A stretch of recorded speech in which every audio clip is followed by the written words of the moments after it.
Bonjour, mon nom est Claude Durand, je suis le chef de l'unité multilinguisme et assistance à l'interprétation de conférences, à la DG Interprétation, qu'on appelle plus communément SCIC à Bruxelles.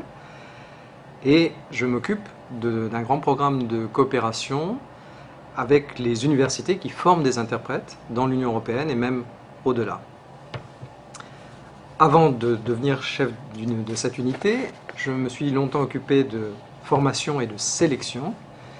Et donc, aujourd'hui, je voudrais m'attarder quelque peu sur les qualités qui sont recherchées par les jurys d'accréditation qui testent les candidats souhaitant travailler comme interprète professionnel pour les institutions européennes. Souvent, les candidats s'interrogent sur ce que l'on attend d'eux véritablement. Je vais essayer de l'expliquer brièvement si vous le voulez bien. Tout d'abord, il faut savoir que si vous êtes convoqué à un test d'accréditation organisé par les institutions européennes, vous devrez à la fois réussir des épreuves d'interprétation consécutive et d'interprétation simultanée. Ces deux épreuves doivent être réussies, deux types d'épreuves. Dans le cas de la consécutive, comme vous le savez, il s'agit de restituer un message qui va être donné intégralement par l'orateur pendant environ 5 à 6 minutes. Pendant ces 5 à 6 minutes, l'interprète prendra des notes, écoutera surtout avec attention et concentration et restituera ensuite d'un bloc l'ensemble du message. Alors, certains ont tendance à dire pourquoi ces épreuves de consécutive alors que la technique de la consécutive est relativement peu utilisée aujourd'hui dans les institutions européennes. Alors tout d'abord, je voudrais remettre les choses un petit peu en place en disant que la consécutive est encore utilisée dans le cadre des institutions européennes. Elle l'est parfois d'ailleurs à très haut niveau dans des entretiens bilatéraux entre, par exemple, un commissaire et un ministre de tel ou tel État membre. Elle doit donc être réalisée de manière très professionnelle face à des clients très exigeants. Et puis, la consécutive est aussi, pour les jurys de sélection des institutions européennes, une façon de repérer les véritables qualités d'un candidat avec beaucoup plus de sûreté et de garantie, dirais-je, que dans le cadre de l'interprétation simultanée. En tout cas, c'est un type d'épreuve qui permet de voir si les connaissances et les aptitudes que nous recherchons se retrouvent effectivement chez le candidat. Alors, les connaissances et les aptitudes, je les rappellerai très brièvement. Les connaissances, elles commencent par les connaissances linguistiques, mais qui dit connaissance linguistique dit d'abord maîtrise parfaite de la langue maternelle. Et cela peut être facilement vérifié à l'aide de la consécutive. Ensuite, connaissance linguistique, connaissance des langues étrangères à partir desquelles l'on interprète. Ceci va pouvoir évidemment être vérifié facilement lors de l'écoute de la prestation en consécutive. Alors, comment les épreuves vont-elles être appréciées par le jury ? Je parle de la consécutive, mais vous verrez que le raisonnement vaut également pour l'interprétation simultanée. Le jury va d'abord s'attacher à juger de la cohérence du message qui est exprimé par le candidat interprète.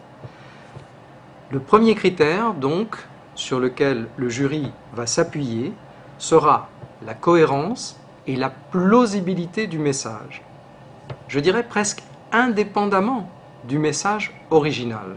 Et très souvent, d'ailleurs, dans le jury, va se trouver ce que l'on appelle un consommateur témoin qui ne comprend pas la langue du message original et qui a besoin de l'interprète pour pouvoir comprendre l'intention de l'orateur, le message qu'il a voulu développer.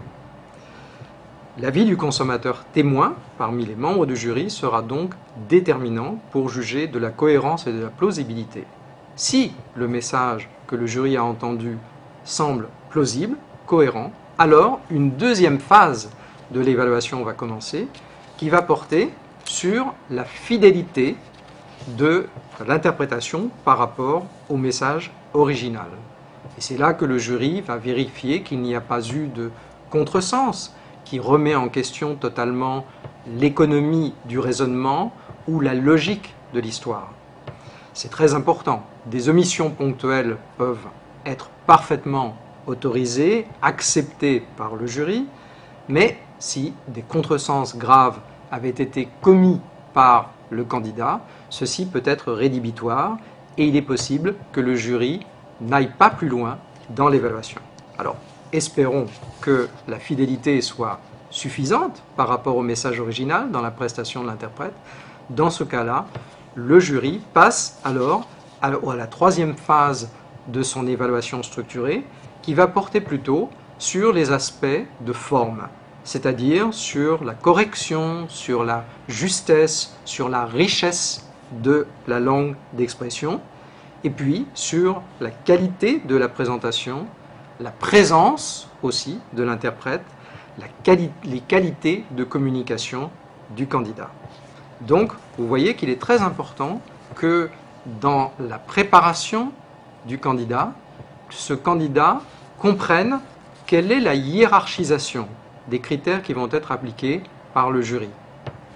Donc, cohérence et plausibilité, fidélité au fond du message et, évidemment, qualité de forme, fidélité à la forme. C'est là que intervient la qualité d'empathie aussi de l'interprète. Bien interpréter, c'est non seulement interpréter des idées, mais c'est aussi bien interpréter une intention qui peut s'exprimer avec émotion, avec passion, et cela, le jury pourra bien sûr en tenir compte, apprécier les résultats, non seulement à partir des épreuves de consécutives, mais aussi à partir des épreuves de simultanées. Alors, quelques mots sur la simultanée. Des discours seront prononcés sur une durée un peu plus longue. Là, il ne s'agit plus de prendre des notes, mais il s'agit de se concentrer sur un discours qui va durer environ 10 à 12 minutes et qui a une certaine logique, un fil rouge que l'interprète va devoir découvrir et restituer avec la même logique, avec les mêmes nuances. C'est cela que le jury va apprécier en procédant de manière structurée, exactement de la même façon que lors de l'appréciation des épreuves de consécutives. Évidemment, le rythme d'exécution n'est pas le même. Le jury appréciera en particulier si le candidat, surtout si c'est un jeune universitaire fraîchement diplômé, si ce candidat sait prendre une distance suffisante pour qu'il n'y ait pas, de décalque, qu'il n'y ait pas de contamination par la structure de la langue originale dans l'interprétation qui doit être restituée sous forme d'un message fluide, cohérent, juste sur le plan de la forme comme sur le plan du fond.